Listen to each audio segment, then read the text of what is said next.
in the interest of sparing trees, the very extensive notes were sent out in advance, and you should have those in some form or another, either paper, the way that Lanny has printed them out here, and or electronically, or whatever means you have. That will be really, really helpful. The notes are going to be my guide along the way, and we will dip into them and move around them and work with them. I'm not going to just go through page by page. We left off on roughly page 33, and there's 157 pages. So we're not going to go through page by page the rest of the 120. Largely what I can do is show you kind of what's there and why, and let you work with some of that yourself. Some of the strategy around those notes was simply so that you have a resource you can go back to, work with, remind yourself of, go further with. But we're not going to go through every single line of that. You might be relieved to know that. I'm relieved to know that because we can't do that in the amount of time that we have. But we will work with these notes a lot. So in some way that you have access to that would be really helpful.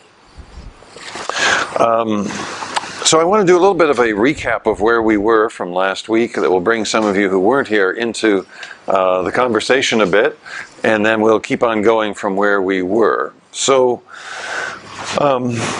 one of the books for this course is this one here by Howard Gardner, and we're going to say more about Howard Gardner today because he is the father of the idea of multiple intelligences, which I think is a really helpful category for us to think about. We'll work with that a little bit. But beyond that, he's done a whole variety of other books. That's not the only thing that he's done. And I think he resents a little being pigeonholed as Mr. MI, multiple intelligences, rather than the bigger leadership and education scholar that he is. But anyway, he's written one book called 5 Minds for the Future. So whether you're doing this course for credit or not, it's a book I would commend to you. And to connect up some of what we're talking about in this class with his idea of the 5 minds. And partly why I'm getting people to read the 5 minds is if you think about what they are and ask yourself, well, if those represent something of longer term goals that we would have for people living in today's world and living in our society, then how would we actually educate towards those goals? So here's what he's talking about in a nutshell. These are the 5 minds that he's talking about, what he calls a disciplined mind that has in-depth knowledge and expertise around some area of life, some area of knowledge, some area of work.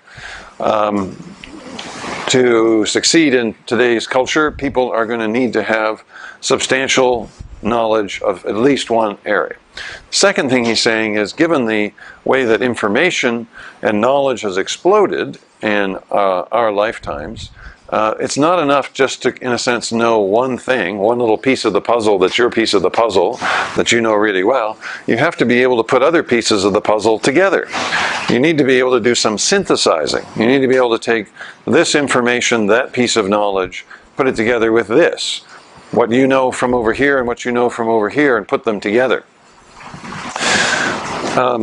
He talks also about the necessity of a creative mind, which is able to address new situations and address future realities where we don't know what all of the future might look like. There are problems in the world that still need solutions. They're going to call for creativity. His question, of course, is how are we going to get people, train people, prepare people, and have a population that is able to be creative? Interesting. Respectful. This is an interesting one. These last two, particularly because my home academic field is ethics, I find these last two really interesting. The thing that he talks about under this category of respectful is particularly living in a diverse, pluralistic, global society where there are many different kinds of people of many cultural backgrounds, different perspectives. That's the nature of our world these days. And are we going to, how do we cultivate people who will be respectful and work well in such a diverse, pluralistic environment? this is a diverse, pluralistic environment in Singapore, in your culture, so you probably know something about this. The last one, ethical, and particularly what he means by the ethical mind is, interestingly, someone who, I'll give you the little quote here from the very beginning in the preface, people who are able to act ethically, to think beyond our own self-interest and do what is right under the circumstances. Very interesting. I find that definition that he spells out later very interesting. Think beyond our own self-interest. This is where Gardner's not coming at this from a theological perspective, but from a theological perspective that's really basic to Christianity and to our Christian worldview. Philippians 2, think not of yourselves, think more highly of others, consider others better than yourselves, do not pursue your own self-interest, pursue the interest of others. That's really bedrock Christianity, and he's tapping into this, and I think the wider world knows something of this to be true, that pursuing your own self-interest at the disadvantage of others is going to be something less than ethical. So, how do you cultivate people, and how do you educate towards people who have these sorts of qualities? That's really the question that Gardner puts forward. He doesn't give so much of the answers to those questions. He does say a little bit in his closing chapter on the cultivation of these 5 minds, as he calls them, but that's another book, right? And I'm sure he'll have another book. This is the way people like him function. So for our purposes, though, he's mapped out some goals, and we're going to talk more about goals today as we proceed, learning goals and how you map them and what different kinds of them there are.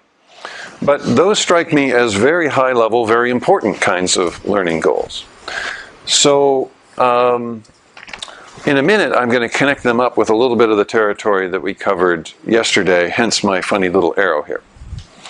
But let me go over to this side of the board then. In terms of the kinds of themes that we were talking about last time, this is your review and your catch-up if you weren't here at the same time. So this course is organized around these 9 components. And the 9 components of the learning situation, if you wanted to just be reminded of those, goes back to page 4 of these notes and unit 2.0 of my numbering system. And what we did was we sort of looked at each one of those 9, and then we applied them to a biblical text and read John 4, the woman at the well scene, in light of these 9 components. And what you find is all of these 9 components are really in play in the woman at the well scene. And partially what I'm trying to do is help everybody have a certain set of categories in mind, even as Bible readers, to look for certain things and dynamics and relationships around what's being learned, because the scriptures are given to us for our learning, says Paul in Romans, and the scriptures are meant to be training, and they are a teaching tool. So we should pay attention to what I'll call the educational dynamics within Scripture itself. Very interesting. So I'm trying to also give you some tools. But to the 9 components, they're listed out there at the beginning: learners, teachers, settings, context, worldview, goals, content or curriculum, methods, and assessment. So that's the kind of backbone of the course, and we've picked up certain pieces of that puzzle so far and spent a lot of time last time looking at this topic of learning. So we talked about what is learning, what's it really all about, how would you define it. It's part of my argument that learning has to do with a process. I should put that up here.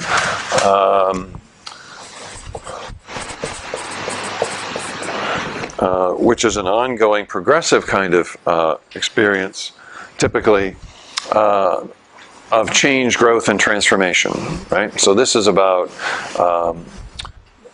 not something that is static, but something that is dynamic. We're looking at growth over time. And I argued that the model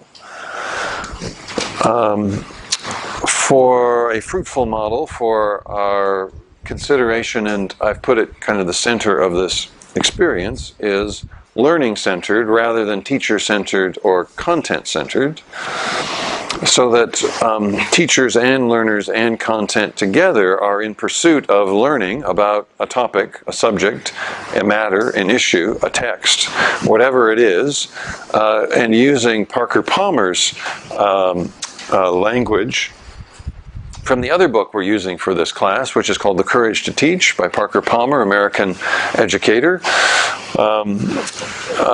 Putting the great thing of your investigation, whether that's teaching and learning, whether that's a biblical text, whether that's accounting, whether that's baking a cake, putting whatever the great thing you want to learn about is, in a sense, at the center of the room, and having teacher and learner together gather around that great thing, interrogate that great thing, and listen to that great thing, and learn from that great thing, so that we're understanding more of what that great thing is. So, learning-centered, and so what we want is an ongoing process of learning.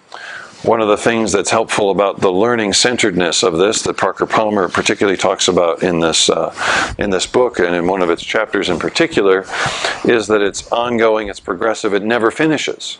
If it's learning-centric, learning is an ongoing task. It's never quite achieved. If you think you've learned everything about really any particular topic, you fooled yourself, because there's always more to learn, right?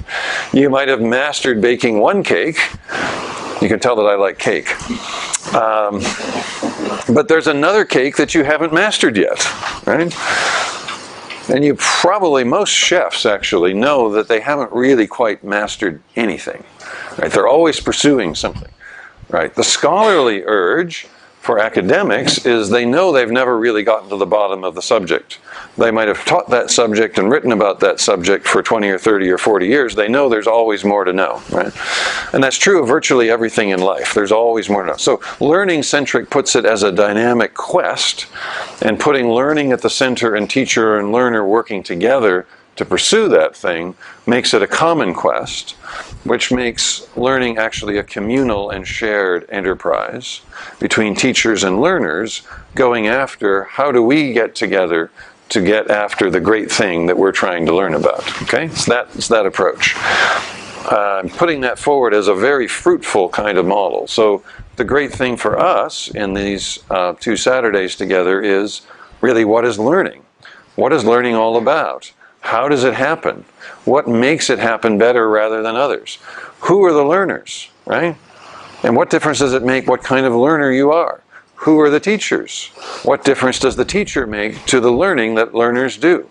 Right? How do you organize learning? Right? What kinds of methods are appropriate? How do you know if someone actually has learned? Which is really an important question and usually overlooked. So all of those components, right, those are just circling back to some of these components. And all of the components are geared towards the question, what learning is really all about. So the great thing in the midst of us to pursue together, you and I, and all of us in this temporary community of learners, will pursue this business of learning together. Other thing that I argued was to really think about this process of growth and change very holistically. There's biblical grounds for this, and we spent some time last week looking extensively at a lot of the notes here about the biblical patterns. And all of this framework I'm trying to give you, I think, actually comes out of a biblical theology. I'm not going to try to argue every single point to connect every point to a biblical text or a biblical theological theme. We don't quite have time for that. But I think those of you who were here last time can see that there is an overall biblical pattern here. And we'll dip into that from time to time today. The whole person focus is both, I think, something that carries, if I could put it this way, secular theoretical weight in the light of education literature, and also biblical weight in light of what we know about human beings made in God's image, and what we know as a call to discipleship in the Old Testament language, loving the Lord thy God with all thy heart and mind and soul and strength, which is exactly all of what you are. It's actually your whole person. And of course, loving your neighbor as yourself in relationship. Those two loves organizing the core spirituality of the Old Testament. Jesus, of course, takes that up in the New Testament and just deepens and extends all of that, right? So the calling of discipleship is about loving God, heart, mind, soul, and strength. Well, that's about the whole person.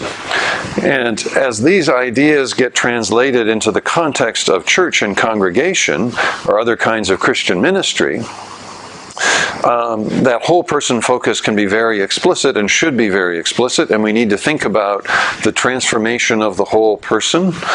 And I'll come back to one point about that in a minute, but in secular educational theoretical terms, some of you are educators and have had formal teacher training or have followed or learned this literature, there's a huge amount of discussion about all of the same point. Not drawing on biblical text, but drawing largely on a philosophical framework which says if people are going to learn, it's going to engage all of who they are. It's going to engage their values, their attitudes. There's a huge literature that makes the very common sense point, which is people don't learn anything unless they want to learn. Right? If you are closed to learning, you are not going to learn. And so there's a lot about attitude and motivation and the inner life of the learner and how particularly you move unmotivated, disinterested learners to being motivated and interested, because everyone knows that at a certain level, internal to yourself, at the level of desire, motivation, and interest, there's got to be something going on or you're not going to learn anything. Right? Well, this is about the whole person again. Right? One of the points that both in philosophical terms and in theological terms is the case is that action with our hands and feet, according to my lovely little stick figure diagram. Can you see my little stick figure person? This is a very important character in the class. And that is, in fact, the extent of my artistic ability. You've just seen it, and later on we'll actually probably have a pretty good answer why that is so pathetically inartistic from a video we're going to see later. But anyway, not my own video. The point is, though, I've got a smiling person up here because it's early in the morning and it's not worn down. They've had their coffee. It's a nice day. The sun is out. It's all good. So a smiling person is here, has a good attitude. Part of learning is about that. But the point I'm making is if you have hands and feet and you're interested in the end of the day on a kind of learning that issues in a different way of living, a different way of functioning, a new skill, a better form of discipleship lived out in the world in Christian terms, skills and abilities that are put into action in the workplace, for instance, children who are educated to go on to other steps of responsibility in the world as they grow up, right? You're interested in not just what's going on at the level of the head, and I'll put a nice little hat on the person there, because it's a sunny day and you want to protect yourself a little bit from the sun. Not just what's going on in the head, right? But if you're interested in what's going on with hands and feet, so to speak, the active expression of knowledge and learning in the world, that will be actually also respectful and ethical acting, what you have to be interested in is this question of the heart. Right?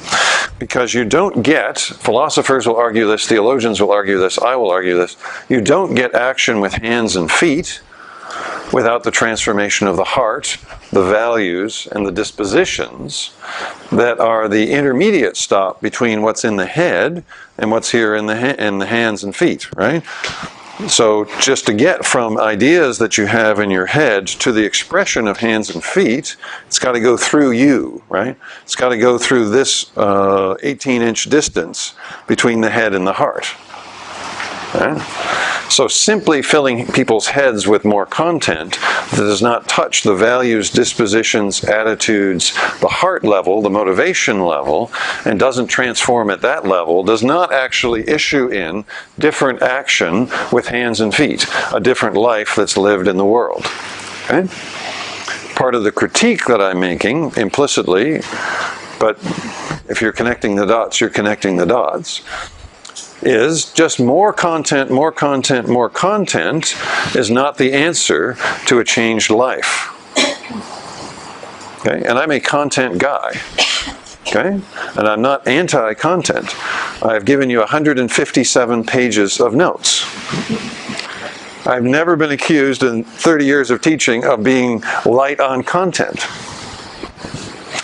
So it's not anti-content, it's perspective and balance is the point.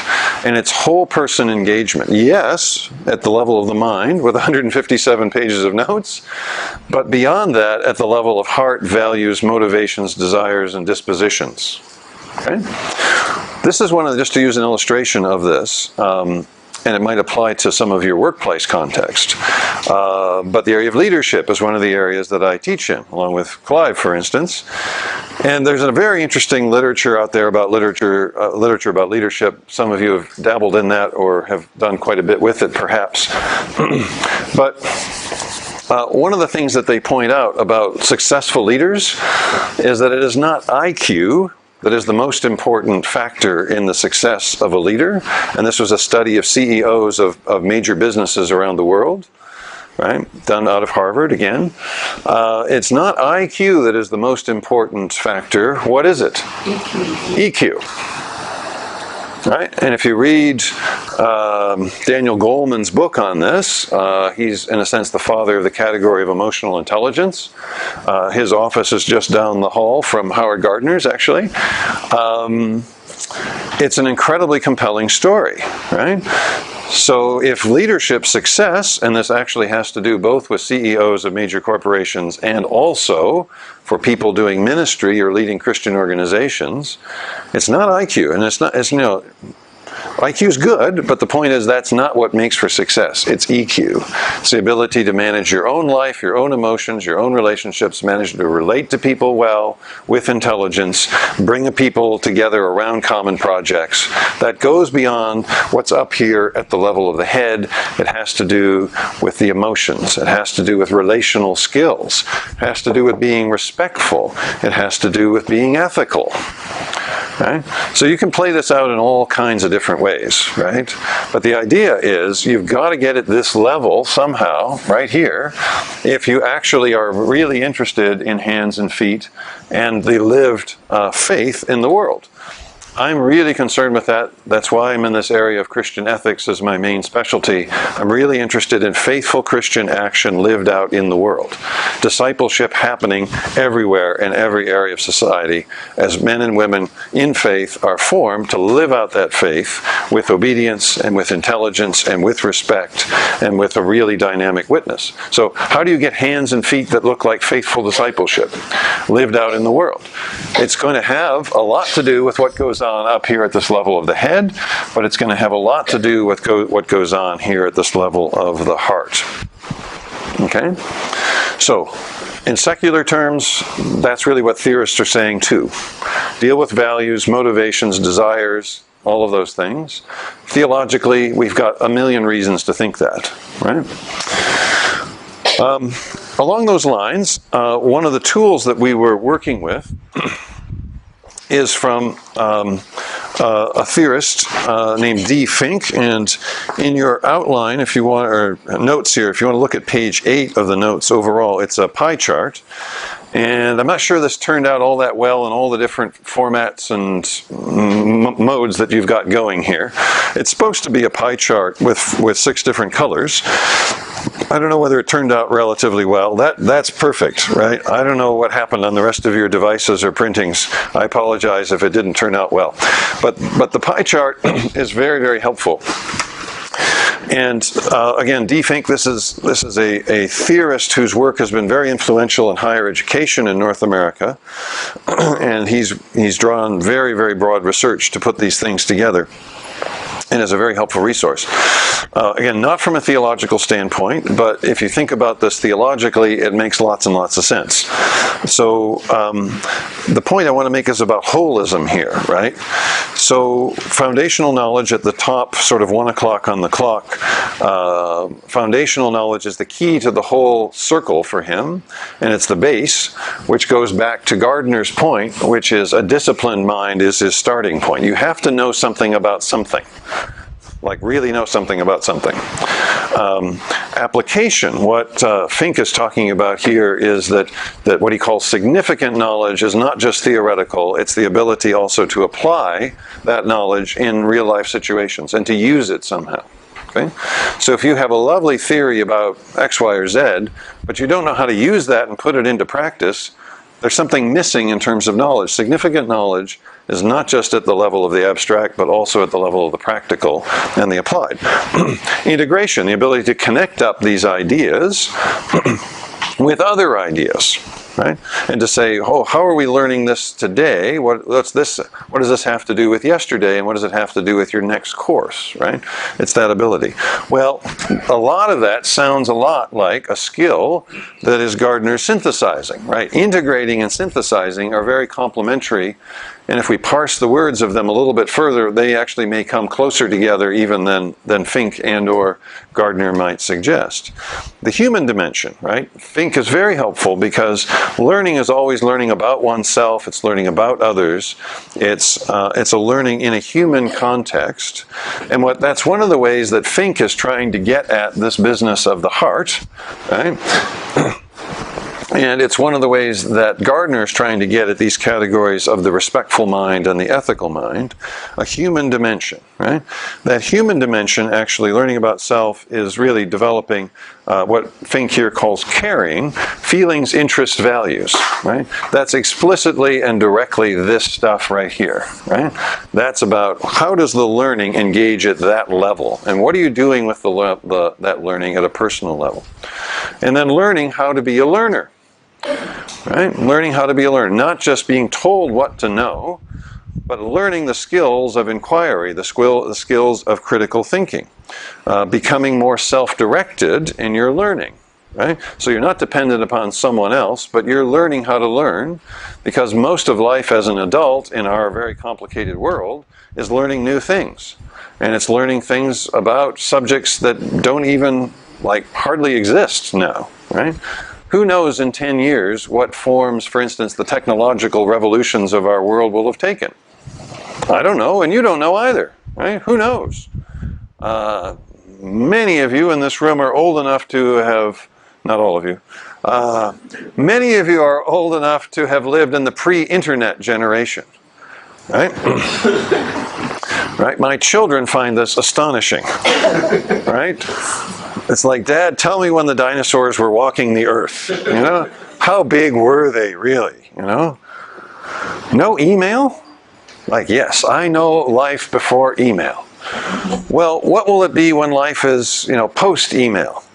Thanks be to God, the day is coming. If I could be delivered from all the email that come to me every day, it'd be just a great thing.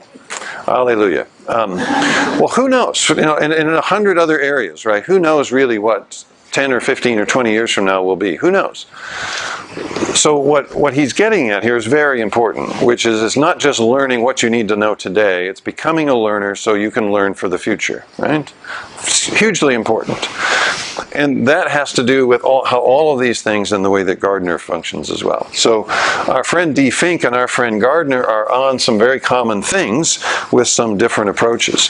The holism of Fink is very helpful to us. Okay? I'm going to suggest there really is something to this, and we're going to look more at Fink in a little while when we speak more about goals. Okay? The other categories I want to mention before we launch into this today, a little bit more. We're still in last week, but here we are.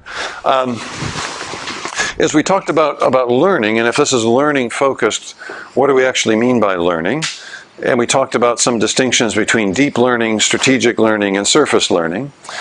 And I'm making a case for deep learning being preferred, which is a deep and transformative process that goes beyond just the surfaces.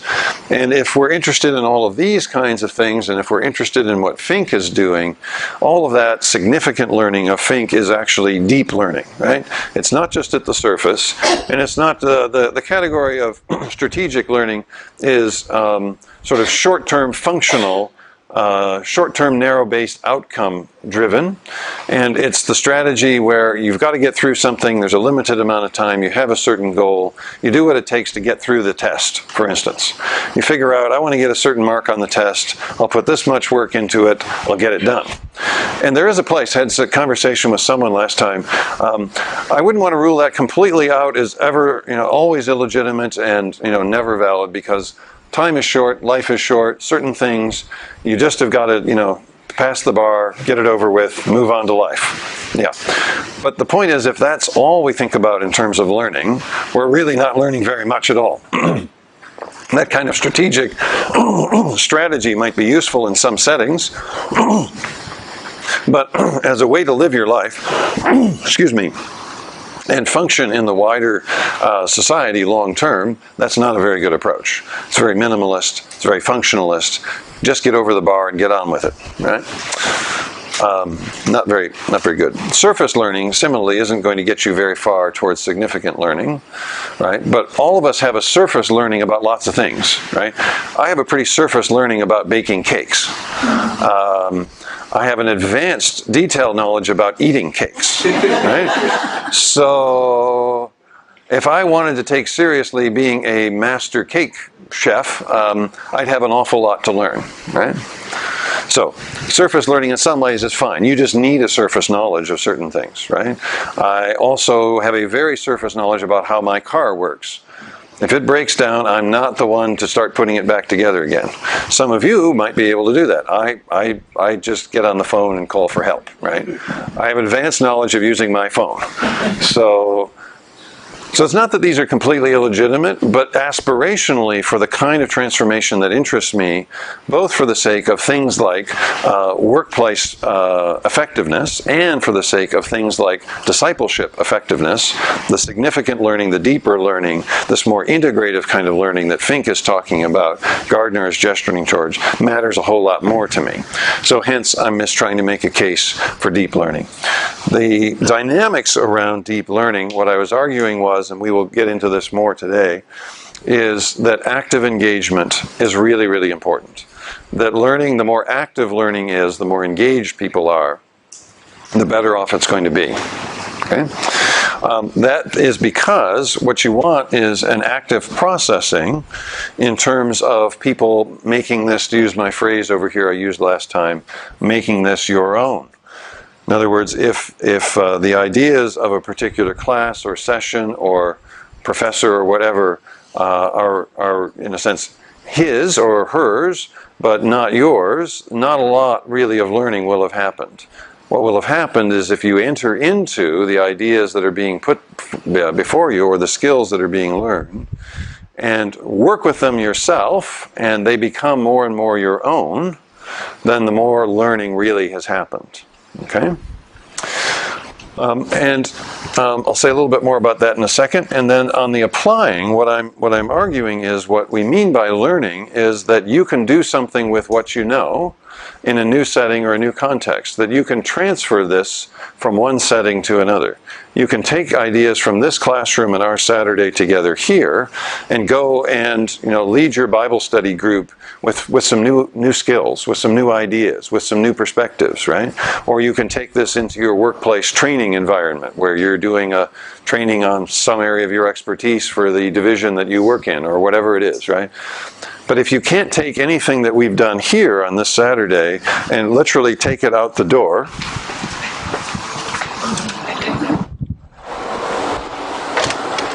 I'll come back. If you can't take it away with you, right, in a way that you can use and you can work with, then not a lot of learning has gone on. Some learning might have gone on, but not the kind of learning that interests me, right? So if you have sat through, you used this example last time just to be provocative, if you've sat through years and years and years and years and years of church programming and lots of sermons, and your life has not been changed or transformed, or it is all different as a result of all of those hours and all of those church programs, then we have a problem, right? Because it's not just about listening to all of this stuff that is someone else's, right? It is the preacher's, but it hasn't been made your own, right? So we're going to talk more about that this afternoon in particular, as far as how do you think about church ministry and church programming and Bible study in light of that. If these are the goals we have, what do we need to be doing so that people do have a whole person transformation that leads to activity that is faithful with hands and feet and is really transformation going on, and not just the passing of ideas at a very high level that doesn't actually transform, right? That's my worry, right?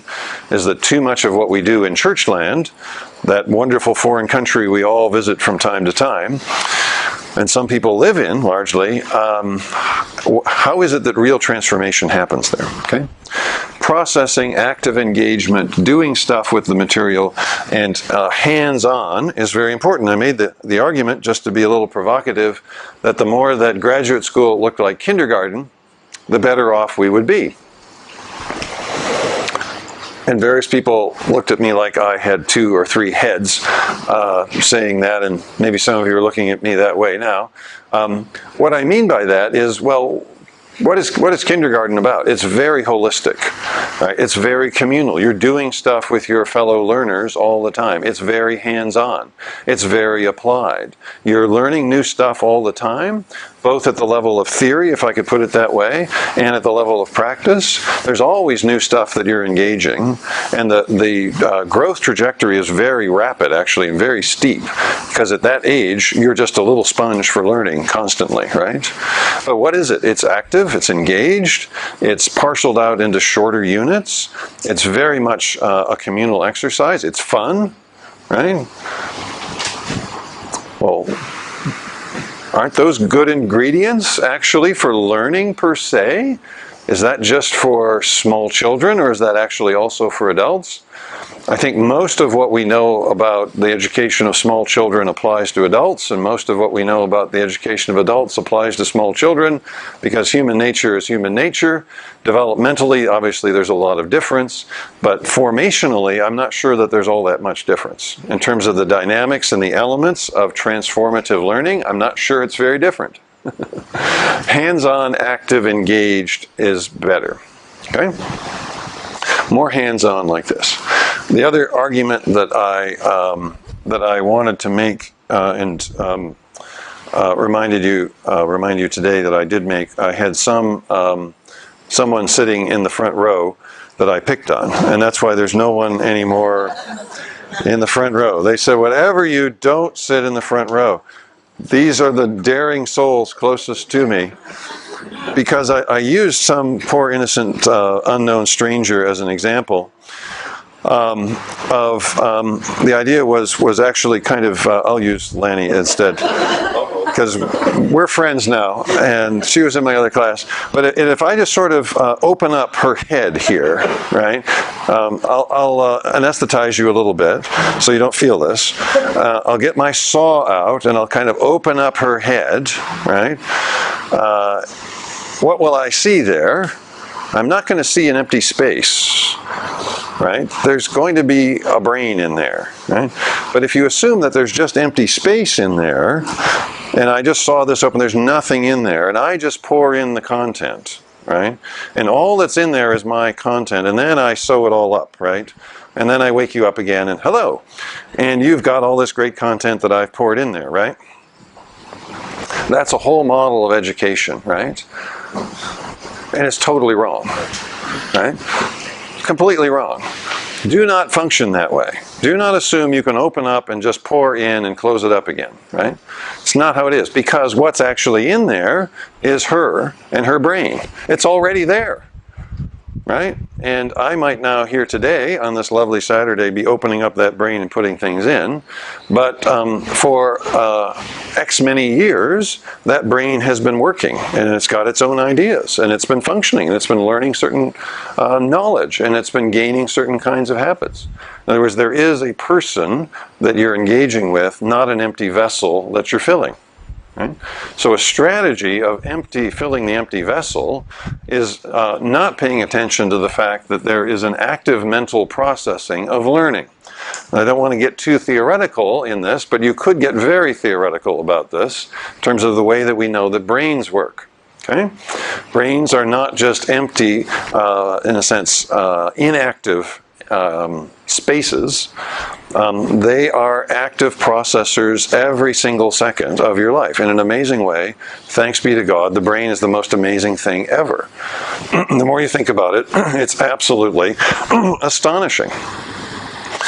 So active processing is the way that our brains work, and it's the way that growth and change is going to happen. Okay? So you've got to find a way to work with the brain's ability to be an active processing unit, if you can call it that. Sounds like something in your computer. I don't want to overly mechanize the metaphor, because it can be kind of dehumanizing. But it is about active engagement. Okay. That, I think, is pretty much where we got last time. Okay. That catches you up and gets you on board if you weren't here, reminds you of where we were and what we're building from before. And now the amazing thing, of course, is that according to that clock, my summary of last time and introduction this time took no time whatsoever. Isn't that amazing? It's a miracle. Yeah, it's a miracle of technological failure. And the running out of battery power. It's over. Okay. Now, time for your active processing. Because I have been talking for too long. About a half an hour. It's longer than I usually like to talk in any one go, but we've got to kind of front load some things and get ourselves on track. So out of all of the stuff that I'm talking about, and have previewed for today, reviewed from last time, what's the one idea out of all of that really struck a nerve with you? That you say, oh yes, or well, I'm not so sure about this one. Right? What is it that really strikes you? One idea out of all this, right? So think about that list and the things I've been talking about. What's most important? What's most controversial? What's most helpful? What's the one idea that grabs you a bit, right? That you thought,